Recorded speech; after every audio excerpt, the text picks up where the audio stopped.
Dear student, my self मुजाहिद ख़ान और आपका प्यारा सा channel ideal coaching classes Akola. तो प्यारे बच्चों, आज हम मोल कंसेप्ट या फिर सॉल्यूशन एंड कोलिगेटिव प्रॉपर्टीज़ इसका लेक्चर नंबर 2 लेके आए हैं, जिसमें हम एक्सप्लेन करेंगे मोल फ्रैक्शन, जो आज के लेक्चर में हमारे को इसका डिटेल स्टडी करना है, ppm parts per million and last ppb parts per billion. तो आज का लेक्चर थोड़ा छोटा रहेगा, ध्यान से देखिए आप। क्या मोल फ्रैक्शन क्या है?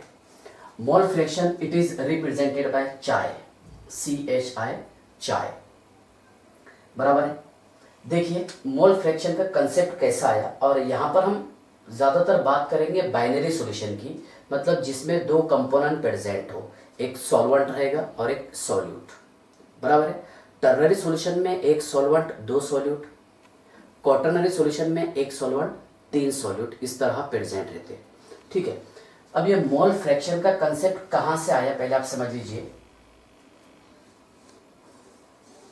मान लीजिए यहां पर मैंने एक कंटेनर यूज किया जिसमें हमने यूज किए इथिल अल्कोहल एंड वाटर। इसमें प्रेजेंट है इथिल अल्कोहल और वाटर। मान लो आप ये है बाइनरी सॉल्यूशन, क्या यूज किया इसमें? इथिल अल्कोहल और वाटर। ठीक है, ऐसा समझ लीजिए आपके यहाँ पर मैंने इथिल अल्कोहल का 1 मोल यूज किया, बराबर है, और इसमें मैंने वाटर के 3 मोल यूज किया, मतलब एक बाइनरी सॉल्यूशन तैयार किया हमने। ठीक है, जिसमें हमने ethyl alcohol plus water use किए। तो जहां पर हमने यूज किए इथिल अल्कोहल का कितना मोल? 1 मोल, और वाटर के हमने यहां पर यूज किए 3 मोल, बराबर है। तो ये रहेगा, मीन्स इथिल अल्कोहल यहाँ पर रहेगा सॉल्यूट और वाटर रहेगा सॉल्वेंट, दोनों मिलाकर के सॉल्यूशन तैयार हुआ। ठीक है ना। देखिए मोल फ्रैक्शन का कंसेप्ट कैसा आया। अगर मैं आपको ये पूछा क्या मोल fraction of ethyl alcohol, mole fraction of ethyl alcohol, क्या इथिल अल्कोहल का मोल फ्रैक्शन कैसा आएगा, बराबर है। तो number of moles of ethyl alcohol, ethyl alcohol के कितने मोल इसमें प्रेजेंट है, upon total number of moles, बराबर है ना। तो number of moles of ethyl alcohol, number of moles of ethyl alcohol upon total number of moles, बराबर। कितने मोल यूज किए हमने इसमें इथिल अल्कोहल के? 1 मोल, डिवाइडेड बाय टोटल मोल कितने? 3 और 1 4 मोल, जो आंसर आएगा दैट इज 0.25। अभी इससे कोई लेन देन नहीं, ठीक है ना। तो यहाँ पर हमने मोल फ्रैक्शन किसका निकाले? इथिल अल्कोहल का, मतलब इसको डिवाइड किया हमने कहाँ से? टोटल नंबर ऑफ मोल से। अगर मैं आपको पूछा क्या मोल fraction of water, mole fraction of water कैसा आएगा? तो number of moles of water, यहां लिखे हमने number of moles of water upon total number of moles, बराबर है। तो number of moles of water 3 है, टोटल नंबर ऑफ मोल्स कितने हैं? 4, 3 divided by 4 is equal to 0.75। ठीक है ना। तो मोल फ्रैक्शन का कंसेप्ट कैसे समझ में आया आपको? क्या मान लो हमने ऐसा सॉल्यूशन लिया दैट इज बाइनरी सॉल्यूशन, बराबर है ना, जिसमें एक सब्सटेंस जो है जिसके कितने मोल है? 1 मोल, और दूसरा सब्सटेंस जो है इसके 3 मोल, बराबर। अब यहाँ पर अगर आपको मोल फ्रैक्शन निकालना रहा तो मान लीजिए आपके यहाँ पर हमने एक सब्सटेंस, एक कंपोनेंट यूज किए थे इथिल अल्कोहल। तो इथिल अल्कोहल के मोल फ्रैक्शन कैसे निकालेंगे आपका? इस सॉल्यूशन में हमने इथिल अल्कोहल कितने मोल यूज किए थे? कितने मोल? 1 मोल, और टोटल नंबर ऑफ मोल्स कितने हैं? 3 + 1 4, बराबर है। तो नंबर ऑफ मोल्स ऑफ, है ना, इंडिविजुअल कंपोनेंट्स कितने मोल यूज किए, divided by total number of moles. Same ऐसे मैंने यहाँ पर यूज किया कि सेकंड कंपोनेंट हमने यूज किए कौन सा? वाटर। तो number of moles of water divided by total number of moles, बराबर है ना। तो ये इसके बेसिक पॉइंट थे मोल फ्रैक्शन के, ठीक है ना। तो मोल फ्रैक्शन का देखिए, जब हमने आंसर निकाला इसका कोई यूनिट नहीं है, तो mole fraction it is a unitless quantity. देखिए mole fraction it is a unitless quantity, एक एक पॉइंट याद रखना आपने। Mole fraction it is a unitless quantity. देखिए फर्स्ट पॉइंट ये है कि it is a unitless quantity, कोई यूनिट नहीं रहता इसका, there is no unit. Second point यह है कि it is independent on temperature, बराबर है, क्योंकि मास वाला टर्म्स है, मास ऑफ सॉल्यूशन। डेफिनेशन में समझाता हूं मैं आपको। It is independent on temperature, ये टेम्परेचर पर डिपेंड नहीं रहता, ठीक है ना। तो जो मैं आपको भी छोटा सा एग्जांपल लेके समझाया, क्या मान लीजिए आपके यहाँ पर हमने यूज किए थे इथिल अल्कोहल और वाटर और इथिल अल्कोहल C2H5OH, ठीक है ना। तो इसमें याद रखना आपने क्या मोल फ्रैक्शन को हम रिप्रेजेंट करते कैसे, चाय से। जनरली इसको हम एक्स भी पढ़ लेते बोली में, कोई प्रॉब्लम नहीं है, लेकिन रियल क्या है चाय, ठीक है ना। तो हमेशा याद रखना आपने, जब हम 1 लिखेंगे या फिर कुछ किताबों में ए बताया हुआ है ना, तो ये रहेगा मोल फ्रैक्शन ऑफ सॉल्वेंट, हमेशा याद रखना। 2 3 4 5 6 है ना, ये जो डिजिट रहेंगे या फिर BCDE that is solute, mole fraction of solute याद रखना आपने, ये रहेगा x2, बराबर है। तो यहां पर हमने ये यूज किए x1 इज इक्वल टू, जैसे मैंने आपको अभी बताया था वाटर कितने मोल, मतलब यहां पर हमने लिए थे 3 मोल वाटर के, है ना। तो N1 लगा देंगे हम, सही है ना, upon total number of moles N1 plus N2, सही है। इसके और इसके मोल, इथिल अल्कोहल के और वाटर के, that is number of moles of solution, बराबर ना। और x2 that is chi 2 is equal to N2 upon N1 plus N2। थोड़ा सा ध्यान से देखिए आप, मैं आपको जो छोटे छोटे और बेसिक पॉइंट समझा रहा, इसको आप अच्छे से पढ़ लेना पहले, ठीक है ना। और नंबर ऑफ मोल्स का बेसिक फॉर्मूला है W upon M, that is mass upon molar मास या फिर molecular mass. Number of moles का बेसिक फॉर्मूला है ना N, ये है number of moles. Number of moles का बेसिक फॉर्मूला है मास अपॉन मोलार मास। तो देखिए आप यहां पर हमने ऐसे लिखे चाय 1 that is mole fraction of solvent, याद रखना आपने हमेशा 1 सॉल्वेंट के लिए यूज करेंगे। किसी भी सॉल्यूशन में एक ही सॉल्वेंट रहता, चाहे वो बाइनरी हो, टर्नरी हो, क्वाटर्नरी हो, बाकी सारे क्या रहेंगे सॉल्यूट। और यहां हमने चाय 2 that is x2 mole fraction of solute ऐसा यूज किए। N1 रहेगा इसमें number of moles of solute, sorry number of moles of solvent, और N2 है number of moles of solute, क्या रहेगा number of moles of solute, ठीक है ना। अब मान लीजिए यहां पर मैंने N1 अगर लगाया, N1 is equal to W1 upon M1 और N2 इज इक्वल टू, है ना, क्या रहेगा W2 अपॉन M2। ये बेसिक फॉर्मूले हैं मोल्स के, ये आप सभी को अच्छे से आते होंगे। Number of moles of solvent is equal to mass of solvent divided by molar mass of solvent, है ना। और number of moles of solute is equal to mass of solute divided by molar mass of solute. तो W जो term use करेंगे हम that is mass, तो W1 mass of solvent और W2 mass of solute, M1 रहेगा molar mass of solvent और M2 रहेगा molar mass of solute, बराबर है। यहां तक के कोई डाउट है? देखिए आप, क्या ये बेसिक फॉर्मूले थे मोल्स के, है ना। N is equal to W upon M, mass upon molar mass, तो N1 is equal to W1 upon M1 और N2 is equal to W2 upon M2। तो तो यहाँ पर लिखे हमने चाय वन, ये अच्छे से याद रखना, आगे काम में आएगा हमारे को कोलिगेटिव्स प्रॉपर्टीज में, दैट इज राउल्ट्स लॉ, वो पढ़ने के लिए, ठीक है ना।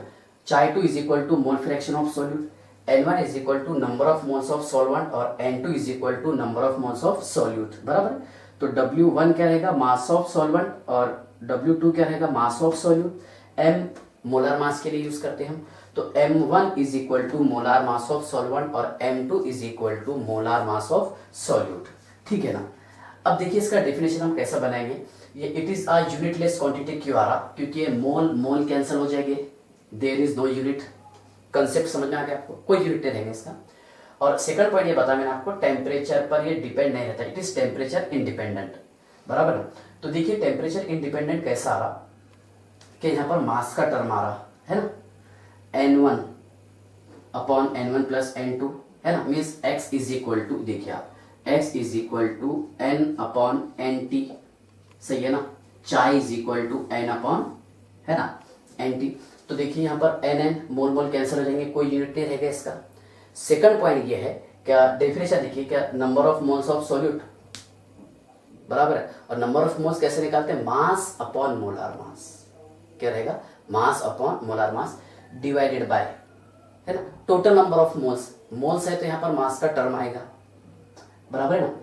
तो मास का टर्म आया, अगर कोई टर्म कॉन्सेंट्रेशन मास का हो, मास पर डिपेंड हो, दैट इज वो क्या रहेगा, टेम्परेचर इंडिपेंडेंट।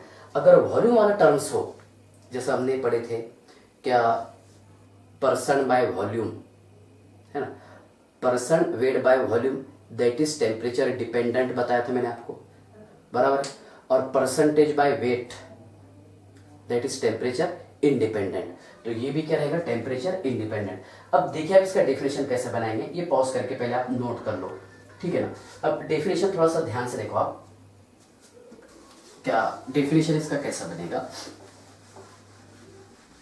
देखिए मैंने इसका शॉर्ट ट्रिक्स लिखा है यहाँ पर, क्या, चाय N अपॉन NT, और टोटल नंबर ऑफ मोल्स क्या रहेगा, number of moles of solution.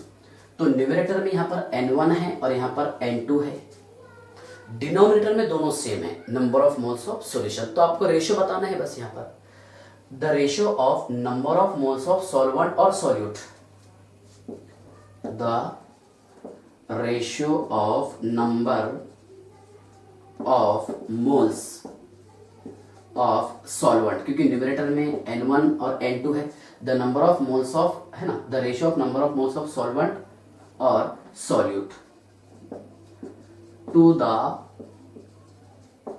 Number of moles of solution, to the number of moles of solution, called as, क्या बोलेंगे आप इसको, mole fraction, called as mole fraction, बराबर है ना। देखिए मोल फ्रैक्शन तो आपके कंसेप्ट समझ में आ गया होगा कि दोनों का ratio, the ratio of number of moles of solute और सॉल्वेंट, या फिर कंपोनेंट्स बोल सकते हैं, to the number of moles of solution called as mole fraction, ठीक है ना। इसमें कोई डाउट है क्या, chi one is equal to N1 upon N1 plus N2 और chi two is equal to N2 upon N1 plus N2। N1 और N2 हम कैसे निकालेंगे, ये मैं आपको भी बताया फॉर्मूले इसके, ठीक है ना। डेफिनेशन का कंसेप्ट क्लियर हो गया आपका, मोल फ्रैक्शन का, ठीक है। देखिए अब यहां पर mole fraction of solute and solvent is equal to 1 आता, कितना था, 1, ठीक है। अब आप इसको समझेंगे कैसा, देखिए यहां लिखा मैंने x1 या भी चाय 1 plus chi 2 is equal to 1, ये मैं बाइनरी सॉल्यूशन की बात किया, कौन से सॉल्यूशन की, बाइनरी सॉल्यूशन, बराबर है ना। देखिए तो मान लीजिए आप, क्या इसमें हमने मतलब ये इसका सम ऑफ, है ना, मोल फ्रैक्शन ऑफ सॉल्वेंट और सॉल्यूट इज इक्वल टू 1 क्यों आ रहा है, देखिए समझ लीजिए कि मैंने आपके पास एक चॉकलेट दिया और हमने क्या किया कि 4 स्टूडेंट में इसको डिवाइड कर दिए कि बेटा थोड़ा थोड़ा आप सब यूज कर लो इसको, ठीक है ना। और बाद में हमने क्या किया, क्या वो जो चॉकलेट तोड़े थे हमने, पीस तोड़े थे, और बाद में उसको जोड़ रहे तो एक ही चॉकलेट बनेगा, सही है ना। एक चॉकलेट के हमने 4 पार्ट किए थे, बाद में उसको हम कंबाइन कर रहे तो उसे एक ही पार्ट्स बनेगा, सही है ना। तो ऐसा ही है क्या, यहाँ पर देखिए सॉल्यूशन के हमने कितने पार्ट्स चाहिए थे, 2, बाइनरी सॉल्यूशन है इसलिए। टर्नरी रहता 3 पार्ट्स करते थे, क्वार्टरनरी रहता 4 पार्ट्स करते थे। अब बाद में क्या किया हमने उसको जोड़ दिया तो उसका सम 1 आना चाहिए। बिल्कुल देखिए चाय 1 plus chi 2 is equal to 1, ठीक है ना। यहाँ तक कोई डाउट है क्या आपको, या मैं आपको प्रूफ भी करवा के दूंगा कि ये कैसा आएगा, है ना। कई बार इसको x1 भी पढ़ लेने का, पढ़ने के हिसाब से कोई प्रॉब्लम नहीं है, लेकिन सही रिप्रेजेंटेशन इसका चाय है, ठीक है। सो चाय 1 plus chi 2 is equal to 1, ठीक है ना। अब मान लीजिए यहाँ पर अगर हम 3 कंपोनेंट्स यूज करते थे, कितने कंपोनेंट्स, 3, है ना। तो यहाँ पर हम यूज करते थे तीसरा कंपोनेंट्स, मान लीजिए आप जो आपको यूज करना है, समझ लीजिए KOH यूज किया हमने, बराबर है। तो ये तो N1 रहता था, ये N2 रहता था और ये N3 रहता था। क्या रहता था, N1 N2 N3, सही है ना। तो यहाँ पर अभी हमने x1 निकाले, x1 is equal to N1 upon N1 plus N2, x2 is equal to N2 upon N1 plus N2।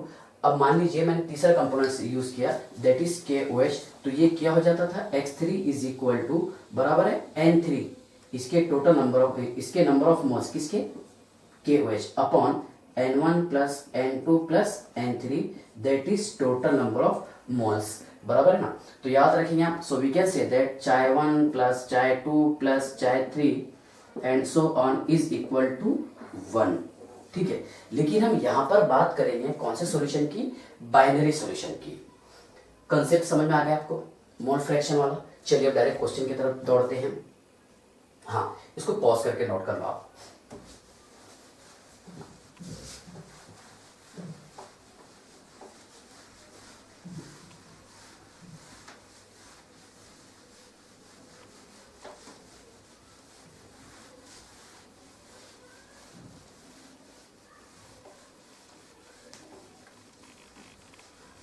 देखिए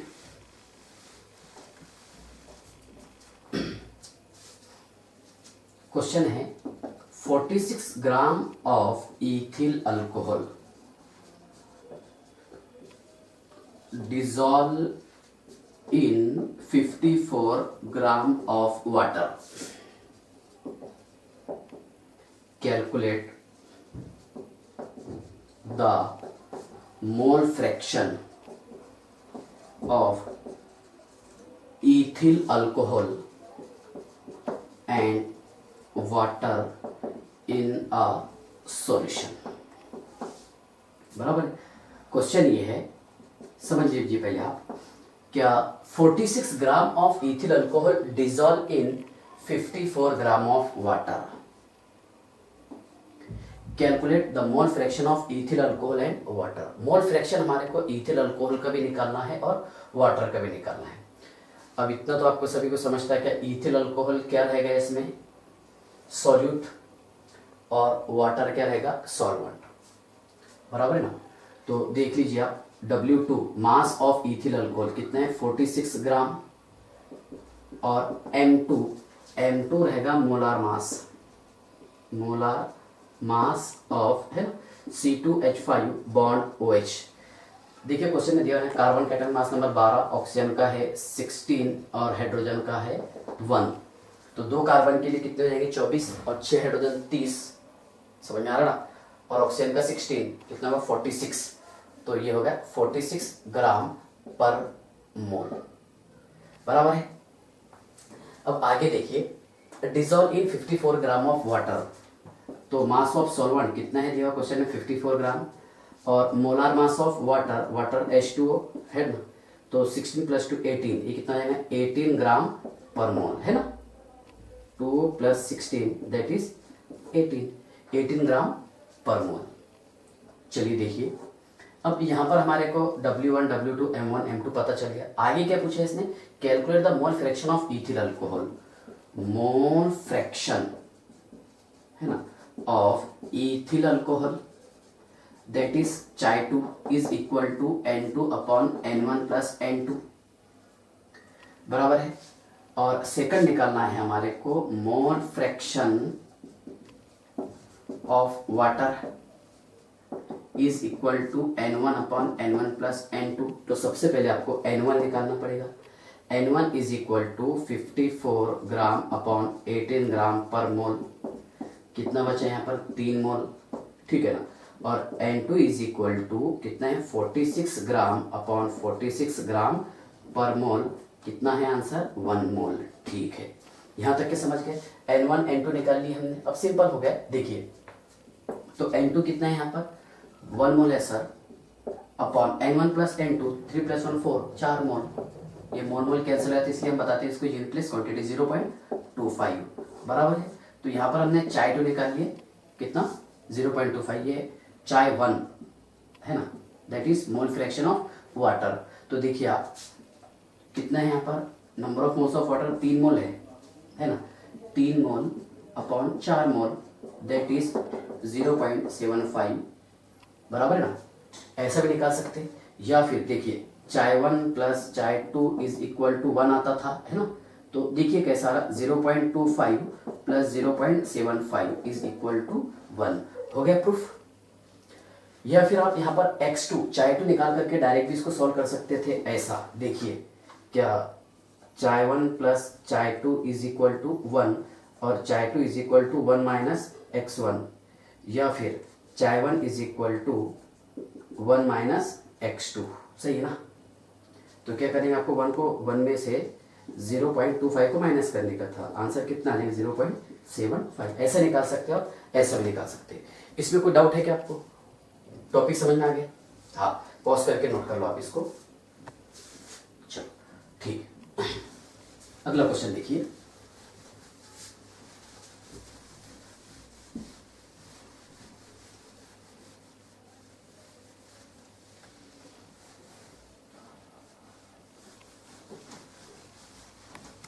of NaOH dissolved in 54 gram of water है ना, calculate the mole fraction of NaOH and water in a solution. देखिए यहाँ पर mole fraction of NaOH, mole fraction है ना of NaOH that is chi 2 is equal to N2 upon N1 plus N2, ठीक है ना। और mole fraction of water that is chi 1 is equal to N1 upon N1 plus N2। तो यहाँ पर देखिए W2 कितना है, मास ऑफ सॉल्ट कितना है 40 ग्राम, ठीक है ना, और M2 कितना है इसमें 40 ग्राम पर मोल है ना। तो हम N2 निकाल लेते हैं, N2 is equal to W2 upon M2, 40 gram upon 40 gram per mole cancel कर दिए, कितना आंसर आ गया इसका 1 मोल। ये निकाल लिया हमने N2। N1 is equal to W1 upon M1, W1 कितना है यहाँ पर क्वेश्चन में दिया 54 ग्राम अपॉन मोलर मास कितना है वाटर का, जस्ट अभी निकाले हमने। NaOH का समझे कैसे निकाले, तो देखिए NaOH 4G की स्पीड में बता दें मैंने अभी। सोडियम का एटॉमिक नंबर है 23, एटॉमिक मास नंबर 23, ऑक्सीजन का है 16, हाइड्रोजन का है 1, NaOH है ना कितना 17 23 40 हो गए, ये देखिए हमने 40। वाटर अभी जस्ट देखिए हमने H2O है ना 2 प्लस 16 कितना हो जाएगा 18 ग्राम पर मोल। तो divided by 18 gram per mole कितना आ गया, N1 इज इक्वल टू है ना 3 मोल आ गया इसका आंसर। देखिए 1 मोल अपॉन 3 प्लस 1 कितना मोल रहेगा 4 मोल सर है ना, कैंसिल कर दिया 0.25 है ना। और यहाँ पर देखिए कितना मोल है, ये डायरेक्ट ऐसे निकाल सकते हैं आप, क्या चाय 1 plus chi 2 is equal to 1 और चाय 1 इज इक्वल टू चाय 2 कितना है यहाँ पर है ना, ये 1 माइनस चाय 2 0.25, कितना आंसर आ जाएगा इसका 0.75। या फिर एक सेकंड वाला क्या इस तरह कितना 3/4 that is 0.75, same answer. Concept समझ में आ गया आपको, ठीक है, पॉज करके नोट कर लो आप इसको। हाँ नेक्स्ट अगले हेडिंग डालो parts per million.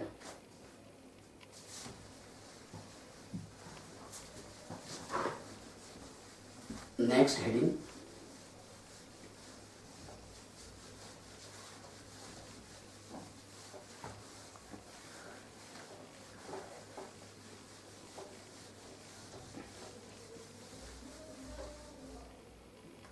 Parts per million और एक रहेगा पार्ट्स पर बिलियन। देखिए parts per million, ppm, million 10 lakh बराबर है। तो मिलियन कितना रहेंगे 10 का पावर 6 पार्ट्स पर मिलियन। मान लीजिए मैंने यहाँ पर लिखा क्या शुगर 5 ppm इन सॉल्यूशन। मान लीजिए आपका शुगर जो है 5 ppm प्रेजेंट है सॉल्यूशन में। कितना ppm 5। तो इसका मीनिंग क्या हो रहा, which means 5 gram sugar present in, है ना, 10⁻6 है ना, 10⁻6 ग्राम या फिर ml है ना सॉल्यूशन बराबर। यहां पर मैंने ग्राम लिया, ग्राम बता दी इसमें, ठीक है ना। तो 5 ppm क्या है, शुगर 5 ppm इन सॉल्यूशन। इसका मीनिंग क्या हो रहा है कि 5 ग्राम शुगर प्रेजेंट रहेगा किसमें 10⁻6 ग्राम सॉल्यूशन में। तो देखिए इसका फॉर्मूला कैसा बनेगा, ppm parts per million is equal to, एक तो यहाँ पर आप मास यूज कर सकते हैं फिर या फिर वॉल्यूम यूज कर सकते हैं, ध्यान से देखना आपने। इसलिए मैं यहाँ पर अभी बात नहीं करते कि टेम्परेचर पर डिपेंडेंट है कि या इनडिपेंडेंट है, समझिए आप, ठीक है। मास और वॉल्यूम ऑफ सॉल्यूट अपॉन में क्या रहेगा, ये एक तो मास यूज कर सकते हैं और है ना वॉल्यूम ऑफ सॉल्यूशन इनटू 10 का पावर 6 मिलियन है इसलिए, बराबर है ना। फॉर्मूला समझ में आया क्या आपको। देखिए क्वेश्चन ये है क्या 0.5 ग्राम ऑफ सॉल्यूट, शुगर ले लेते हैं, 0.5 ग्राम ऑफ शुगर है ना dissolve in 10⁻7 gram of solution. Find the, है ना, find the ppm of solute. उस सॉल्यूट का कितना ppm रहेगा, बराबर है।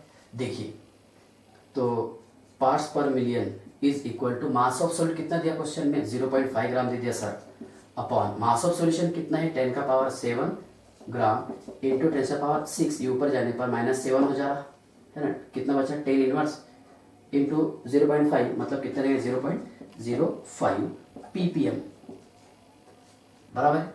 मीन्स यहाँ पर देखिए कि 0.05 ग्राम शुगर प्रेजेंट रहेगा 10⁻6 ग्राम सॉल्यूशन में। कंसेप्ट समझ में आ गया। हाँ पॉज करके नोट कर लो आप। क्या 8 into 10⁻⁻4 gram of oxygen dissolve in 100 gram of solution. Find the ppm of oxygen concentration. ठीक है ना। तो कितने ग्राम है ppm parts per million is equal to the, ठीक है, कितने ग्राम है ऑक्सीजन यहाँ पर 8 इंटू 10⁻⁻4 ग्राम अपॉन क्या में डिजॉल्व करें इसको 100 ग्राम सॉल्यूशन में अपॉन 100 ग्राम इंटू 10⁻6 ppm में, बराबर है। कितना आंसर आ जाएगा इसका देखिए, ये 10 का पावर 2 था, ऊपर जाने पर -2 हो जाएगा, कितना हो जाएगा -2 है ना, -2 -4 -6 और ये 6 कैंसिल हो जाएंगे, बराबर कितना रहेगा 8 ppm। इसलिए ऑक्सीजन का कॉन्सेंट्रेशन कितना रहेगा, डिजॉल्व ऑक्सीजन का कॉन्सेंट्रेशन रहेगा 8 ppm। ठीक है, समझ में आया टॉपिक। अगला क्वेश्चन देखिए,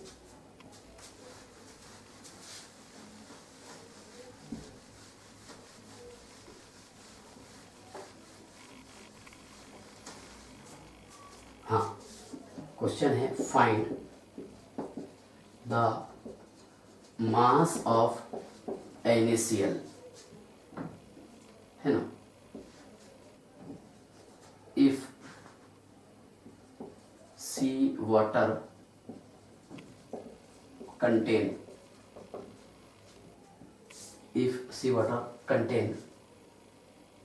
10 ppm, find the mass of NaCl if sea water contain 10 ppm, ऐसा करते हैं इसको, find the mass of NaCl, ठीक है ना।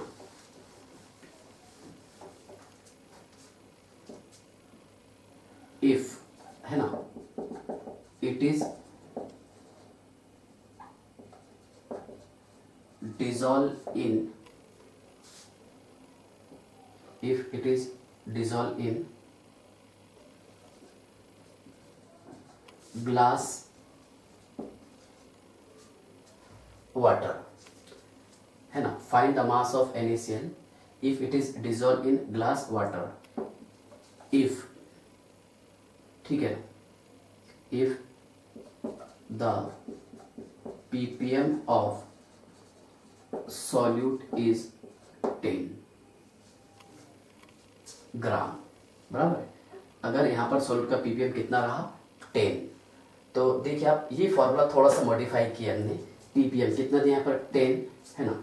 अगर यहाँ पर ऐसा ग्लास वाला क्वेश्चन आता है, ध्यान से देखिए आप, यह ग्लास मान लीजिए, और यहाँ पर वाटर का डेंसिटी कितना रहता है, density of water is equal to 1 gram per ml रहता, क्या रहता, 1 ग्राम पर ml, बराबर है ना। और यहाँ पर कुछ नहीं दिया, आपको सिर्फ ग्लास दिया, तो ये आपको 250 ml मानना पड़ेगा, पाव लीटर, कितना, 250 ml, मतलब वॉल्यूम कितना है यहाँ पर सर 250 ml, तो मास इज इक्वल टू क्या हो जाएगा, mass is equal to density into volume. Density कितना है क्वेश्चन में, देखिए आप, डेंसिटी है 1 ग्राम, है ना, ml लीटर इनवर्स, इनटू ये कितना है 250 ml, तो ml हमने कैंसिल कर दी है, बराबर है, तो मास कितना हो जाएगा इसमें 250, ठीक है ना, और क्या है ग्राम। तो मास ऑफ सॉल्यूट तो क्वेश्चन में निकालना है आपको, that is x upon mass of solution कितना है, समझे ना कैसे किया हमने, मास ऑफ सॉल्यूशन नहीं दिया था, यहाँ से निकाला मैंने, क्योंकि वाटर का डेंसिटी कितना है 1 है, बराबर है, और वॉल्यूम भी नहीं दिया था, यहाँ पर ग्लास की बात किया था उसने, मतलब 250 ml था, तो मास हो जाएगा इसमें 250 ग्राम इंटू 10 का पावर 6, कितना आ जाएगा, x इज इक्वल टू, है ना, 2500 divided by 10 to the power 6, तो कितना हो जाएगा देखिए 0.0025, है ना, और क्या रहेगा ग्राम, ठीक है। पॉज करके नोट कर लो आप इसको। बिलियन, कोई थोड़ा सा डिफरेंस है इसमें, सेम फॉर्मूला है, जहाँ पर बी था हमने, यहाँ एम था, जहाँ पर हमने बी लगा दी। देखिए पार्ट्स पर बिलियन, अभी मैंने पढ़ा है आपको पार्ट्स पर मिलियन, बिलियन बोले तो 100 करोड़ का 1 बिलियन होता, कितना 100 करोड़ का 1 बिलियन, तो यहाँ पर 10 से पावर कितना हो जाएगा 9, इससे पहले मिलियन में 10 से पावर 6 था। Same formula PPB parts per billion is equal to mass और volume of solute upon mass और वॉल्यूम ऑफ सॉल्यूशन इनटू, है ना, 10 से पावर 9, इससे पहले 10 से पावर 6 था। देखिए इसको समझिए कैसे का, शुगर 10 ppb इन सॉल्यूशन, इसका मीनिंग क्या हो रहा है, क्या 10 ग्राम शुगर, है ना, प्रेजेंट इन 10 से पावर 9 ग्राम ऑफ सॉल्यूशन। इसका मीनिंग क्या हो रहा है कि यहाँ पर सॉल्यूट का अमाउंट जो है बहुत कम है, 10 ग्राम शुगर प्रेजेंट है किसमें, 10 से पावर 9 ग्राम ऑफ सॉल्यूशन में, ठीक है ना। कभी क्वेश्चन नहीं पूछा इसका, मैं आपके क्वेश्चन सॉल्व करवा देता, देखिए कैसा आएगा। क्वेश्चन है, हाँ, if 5 gram of sugar dissolve in, ठीक है ना, 100 ग्राम ऑफ, या फिर डिजॉल्व इन 10 से पावर 8 ग्राम ऑफ सॉल्यूशन, बराबर, find the PPB of sugar solution. Question ये है कि यहां पर हमारे को पीपीबी निकालना है ना, 5 ग्राम ऑफ है ना शुगर डिजॉल्व इन या फिर प्रेजेंट इन है ना 10 power 8 gram of solution, find the PPV of solution. So PPV is equal to mass of solute कितना है दिया हुआ 5 gram upon mass of solution कितना है 10 का पावर 8 ग्राम इंटू 10 से पावर है ना 9। कितना बच रहा है यहाँ पर, ये ग्राम ग्राम चला गया 10 से पावर, यहाँ पर 1 बचा, कितना हो जाएगा 50 पीपीवी बराबर है। तो इसका मीनिंग क्या हो रहा कि 50 ग्राम शुगर प्रेजेंट है कितना 10 से पावर 9 ग्राम सॉल्यूशन में। ठीक है ना, तो ये छोटा सा लेक्चर था, पढ़ाई करते रहिए, बाय।